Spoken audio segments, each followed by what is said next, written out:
They were, a couple of them were 1-goal games, but 3 of them went into a shootout, and one of them was a game where the Ducks dominated but lost 6-2. I feel like that San Jose team is scarier than we think they are. They've been quietly decent. I wouldn't say they're a great team, but they're definitely dangerous since Evander Kane has come over. Like you said, he's made the most of his time in San Jose and is definitely earning, as we've been talking about with Brandon Montour, another contract. How exciting would a Ducks versus Sharks playoff matchup be, though? I mean, it's not something we really see. Have we ever seen that? I feel like it's just pretty bad that I don't know. I think would have been back a little bit farther back, right? That we saw. It was when we had Jonas Hiller.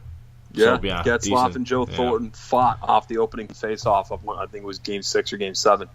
Yeah, so I mean, it would be exciting. I'd like to see it because we don't see it that often, and I feel like Ducks and Sharks rivalry is a little bit underrated because you've got the big rivalry against the Kings, and you've got the underrated ones against Calgary, and from what we saw lately, Detroit as well. I kind of welcome it. I mean, they're the tougher opponent, yes. I don't think they're going to play the Kings because I feel like Kings either get in the wild card or they swap position with the Ducks, and one of them either misses the playoffs or just squeaks in the wild card based on how the Central teams do. So we're either going to see a Kings-Sharks or Ducks-Sharks matchup, and I think it would be exciting. I mean, the games are always close, like you'd mentioned, and the matchup is tough, and you never really know what you're going to get with San Jose's goaltending. But it would just be so exciting. I feel like it would be like a great 7-game series that would go right down to the wire. I think it would be great hockey, and hopefully the Ducks would be able to come out with a win. Well, it was 2009 these teams last played each other in the playoffs. The Ducks were the road team. They won the first 2 games in HP Pavilion. They left San Jose up 2-0, and then the Sharks would come into Anaheim and win. And then the Ducks would come back and win, and then it would go to San Jose and then go to Anaheim. And the Ducks would close them out in 6. I don't know. I think it would be good hockey. It would be exciting. It would be nasty. I think you would see a lot of physicality in these games and probably some dirty play. You're talking about 2 teams that just don't like each other in general. I feel like a Kings-Sharks matchup would be way more exciting for me to watch because I want to see those teams beat up on each other. But then that would mean the Ducks would have to play Winnipeg or Nashville, which I'm not really looking forward to either. But sure, I would take it. I still don't know if the Ducks get out alive in that series. If they play the way that they're capable of playing, I would think a real good test for them coming up will be their next homestand. That'll give you a really good read on how they're going to be going because they're playing LA, Colorado, Minnesota, and Dallas. All playoff teams or teams fighting for the playoffs. And that's when you're really going to get an idea of how they're going down the stretch. Yeah. I mean, it's such a weird spot to be in because we're not used to it, like we said on the last show, where the Ducks are kind of in the spot where we don't really know where they're going to finish, whether it be outside the playoffs in the wild card, where they're facing Vegas or Nashville, or getting into that last spot and playing San Jose. And there's still a chance they could get home ice advantage. It's not like they're out of it. I mean, they're 3 points behind San Jose. San Jose has that 1 game in hand. Doesn't look likely that San Jose is going to start losing games anytime soon. I mean, they're 7-2-0 since the trade deadline and acquiring Evander Kane, and he's been a big part of their success lately. But there's a chance. There's a chance, slim chance, that the Ducks can get in and get home ice advantage, which would be huge. And, I mean, there's this even slimmer chance that we see a Ducks versus Kings first round matchup, but anybody they face, whether it be Vegas, whether it be Nashville, San Jose, LA, it's not going to be easy, and you're going to face one or the other in the first or the second round if the Ducks make it. I feel like this is a team built for this type of hockey, and we've heard, Pierre LeBrun mentioned it, right, I think it was at the trade deadline where he said, this is a team who could make some noise if they get in. And I still think a lot of people believe that. I think the Ducks believe that from what we've seen, especially in the last 2 games, the nastiness that they love to play in those types of games. I think this time of year suits this team. No, I think it does as well. We were talking about that earlier about Corey Perry, Ryan Getzlaf. I'll get into it. But let's talk about a former Anaheim Duck who does not play for the New Jersey Devils. Wild Bill, or as everyone else knows him now, as William Karlsson, 39 goals. Wow. 39 goals for the Vegas Golden Knights. He had a natural hat trick. Terrible to not have him. Who's to say how you would perform here on Anaheim this season? I can't wait to see what his numbers are next season. I hope it's not a blip on the radar for him because I like him as a player. He had 6 goals all of last year. Where the hell is he getting 39? How is he doing what he's doing? How is he in the Rock Upper Shark conversation right now? But the real question is, how is Vegas doing what they're doing? And I think everybody on that team is kind of part of that discussion. But yeah, I mean, you said he had 6 goals last year. It's not like he only played 40 games, 30 games. He played 81 games, and he had 6 goals with 25 points. He had 9 goals in 81 games the season before that.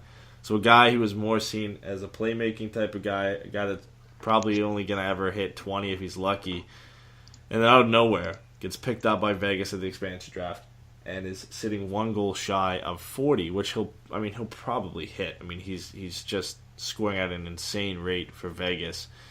And he sits 4 behind the tied leaders in Ovechkin and Patrick Laine. For him to even be in the same category as those two and Evgeny Malkin is just insane. I don't think anybody expected this. No way did Vegas expect him to be one of their best 2 players behind Marchessault. Like, him and Marchessault have just been unbelievable. I agree with you. I hope it's not just a blip for him. But you can't help but feel like it is, because this is the only season where he's been considered an elite goal scorer. I'm interested to see how he does next year. I'm really Vegas as a whole, how they do next year, because I feel like a lot of guys are overperforming on that team, and they could be similar to what we've seen in the past with Columbus, that one year where they were just insane and everybody was overperforming on that team, and then the next season they missed the playoffs. So we'll have to see. I'm happy for his success. I wish he had 39 goals for the Ducks right now. I think that would be huge for this team. They need a guy like that to kind of complement what Raquel's done. But who's to say he would have even done that if he was still with Anaheim? Well, let's just say he's probably going to fall down to earth. He has his first 3 games in the NHL, he was shooting at 20%. He only played 3 games, had 1 goal. Second season, 8%, 8.3 with Anaheim, 2 goals in 18 games. And as you said, 9 goals and then 6 goals, respectively, for the last 2 years. In Columbus, he was shooting 8.3% and 6.3. He's shooting 23.8% right now for the Vegas Golden Knights. That's sustainable, right? That's, we wish. So he's definitely going to see a dip in performance eventually, unless he's a freak and is able to maintain that insane pace. But, I mean, it's rare when a player has that high of a shooting percentage in the NHL for long term. It's usually like elite level guys. I wonder, he's got to be coming up on the end of his entry level contract, right? I don't want to make this a Vegas Knights podcast. I get we have the tie with William Karlsson to Anaheim, but I'm going to check Cap Friendly really quick because I'm very curious, because this is when guys get overpaid. Yeah. Well, they just paid Marchessault, and I don't think they overpaid for him at all, because this is now his second or even close to his third good season in the National Hockey League, but I'm pulling it up at the same time here. So William Karlsson. Oh, no. He signed a 2-year, $1 million season deal. He is up for a new contract after the season, though. Okay. So he must have signed that deal with, Columbus then? Yes. No, his signing team was Anaheim, 3-year deal. Oh, okay. Well, 2013, 2014. And then... I felt like he was younger than 25. Okay. You're right. His 3-year contract was with Anaheim, and now he got traded. And then his 2-year deal was with Columbus. You're right. Okay. Well, he's getting paid, for sure, at the end of this season. He's going to get something. He's going to be making more than $1 million a year. Vegas doesn't care, though. I mean, they've got Grabowski's insane $5 million contract coming off. They've got James Neal coming off his $5 million contract, which I don't know if they re-sign him or not. They've got Spiza coming off a 3.6, Stoner coming off a 3.2. We all remember Stoner. Jason Garrison coming off a 3.5. They've got massive salary coming off the book, so they can just throw the money at William Karlsson if they want to.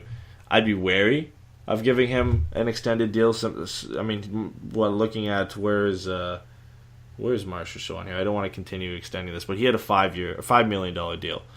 I feel like Karlsson probably gets something around that, if not more. That's scary money to throw at a guy who's had 1 good season. Good on him, man. I wish I was overperforming at my job and making a ton more money. Yeah. And, you know what I mean? I had 1 great year. My boss is like, we're going to double your salary. How about let's triple it? And we'll guarantee the money. How's that, too? Yeah. So good on him, man. I hope he gets it. Did we have any comments in the chat tonight? Or we did. I'm going to grab the ones on Twitter first because they've been sitting open on my phone for like the last 10 minutes. So we had, kind of already mentioned this, but we'll go over it. So Matthew on Twitter asked, if Anaheim makes the playoff, which team would you prefer to play against between San Jose, Vegas, and Nashville? I would say San Jose. It's tough, but I don't want to face Nashville at all. And I still not sure I'd want to face Vegas, especially going in and playing possibly 4 games in Vegas. So I would, by a slight margin, pick San Jose. I would, in this order, San Jose, Vegas, and Nashville. Exactly the way you read them is exactly the way I'd want to play them. The only way I'd argue is maybe you might want to get Nashville out of the way first. And just say, hey, if we can beat I'm just arguing on the other side of the fence here. I mean, if you beat Nashville right out of the gate, then you're set up, you're revved up, you beat arguably one of the best teams in the National Hockey League, and you're ready to go. And now you've got you'd be in the central bracket after that, would you not? So you'd be oh god, never mind. You'd be facing Winnipeg probably second round. So that's a tough go. I'm gonna scrap that. I did not think that through. So yeah, definitely gonna say San Jose, Vegas, and Nashville. All right, so moving on, question, because I don't want to sound like an idiot if I continue talking about that. We have Randall on Twitter. He said, how come the Ducks didn't show up to such a big game? This was a little foreshadowing from him, so he's saying, I hope it's not true. Obviously, it ended up not being true, but we can talk about it a bit, how some people have said the Ducks kind of play down to their opponents, and we've seen that in some games. Again, the game that always comes back to memory for me is not the last game against Detroit, but the one before that they lost, I believe, 2-1. Where they just played awful, and they played down to Detroit's level. We've seen that multiple times. I don't know how you feel. I think we've seen it on enough occasions to say it kind of is a thing for the Ducks, but then they come out in these 3 games and look clearly the better team. Do you like bringing up that game because it irritates me so much to remember that Kevin Bieksa gave the puck away to Dylan Larkin? I don't know, it just stands out in my head. Over 9 games, we've talked about that several times, and it just drives me nuts because that memory replays in my head over and over. It's like a nightmare loop. I mean, I don't know. This team is really hard to figure out. Yeah. It really is. Everyone kept saying in the first half of the season, wait till they're healthy, wait till they're healthy, wait till they're healthy. And when they're healthy, look out. When they're healthy, they're going to be a great team. And then that turned out to be the case. They come out and off the gate in 2018 on fire. They're rolling. And then you have just stinkers left and right. And you have games they don't show up for. But every team does that. I feel like there's always a period of time where teams to hold up that style of play, playing at elite levels for an extended period of time and like rolling through teams for months, it just takes a lot of luck and a lot of elite play at the same time. You need both. And eventually elite level of play drops down or luck runs out. And I feel like on some of those games, you face a team that's just exponentially better than you. And I felt like that's where the Ducks played against Nashville. They're just better than the Ducks. They are. And they were on that night by far. The Ducks are going to need their best games if they're going to be facing a team like that in the playoffs. And I feel like that, where you don't see this often is reserved for the elite level teams in the National Hockey League. So the Nashvilles and the Winnipegs and Tampa Bay and Vegas to some extent as well, even though they saw Boston. a little... Yeah, and even Vegas saw a little dip in their play for a bit. But I feel like the Ducks are in that kind of area where if we watch them enough so we see it, but I'm sure if you watch some other teams around, the Leafs are a good example as well. They were struggling for a bit as well. They almost fell out of the 3rd spot in the Atlantic, and now they've picked things back up and are looking pretty good. But they're a team right in that same kind of category as the Ducks, where they're not necessarily in that elite 5 teams, but they're kind of on the borderline looking in. And I think that's, if you watch some of those teams in their play as of late, it's kind of similar. A lot of teams do it. But the fact that we all watch Ducks games 90% of the time, most people just watch Ducks games anyway, we just see it on a nightly basis, and we think, wow, this is the only thing that happens to the Ducks. But it happens to all teams, and we see it all the time. We see it with teams in the similar positions to the Ducks, and the only teams who really don't see that kind of dip, again, is those elite 5 or 6 teams. And just to make it clear how scary Nashville is, and everyone knows I don't like them, but their record is 47, 14, and 10. They have 104 points. They that clinched means they left the 10 other night, points too. on the board. Yeah. They have left 10 points. We always talk about Anaheim leaving 12 points on the board.